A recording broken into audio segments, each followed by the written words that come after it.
आसंता वर्ष हेबाकु थिबा टी20 विश्वकप ପାଇଁ आईसीसी भेन्यू चूड़ांत करिछि। मोट 8टी स्टाडियम रे विश्वकप रो समस्त मैच खेला जिवो। भारतर 5टी, श्रीलंकार 3टी स्टाडियम रे संपूर्ण टूर्नामेंट अनुष्ठित हेबो। एथर भारत और श्रीलंका मिलित भावे विश्वकप आयोजन करुछंती। मोट 20टी दल को नहीं विश्वकप अनुष्ठित हेबाकु जाउछि। आसंता वर्ष फेब्रुआरी 7 तारिख रु विश्वकप आरंभ होई मार्च 8 तारिख रे शेष हेबो। भारतर अहमदाबाद, दिल्ली, कोलकाता, चेन्नई और मुंबई सहर विश्वकप मैच आयोजन करने को सुजोग पाइछंती। श्रीलंकार कोलंबो और कांडी सहर को 2टी भेन्यू भाव घोषणा करा जाइछि।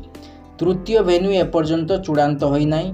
भारत और पाकिस्तान मध्य लगी रही राजनैतिक विवाद को नहीं पाकिस्तान समस्त मैच को श्रीलंका रखा जाइछि।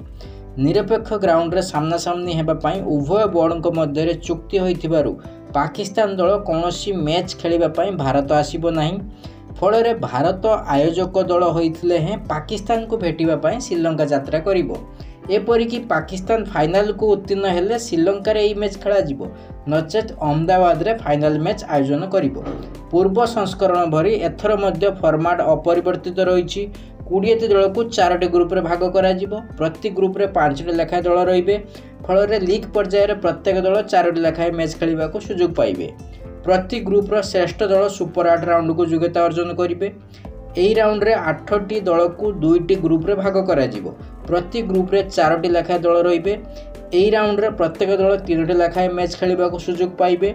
उभय ग्रुप रो श्रेष्ठ 2 दल सेमीफाइनल को योग्यता अर्जन करिबे।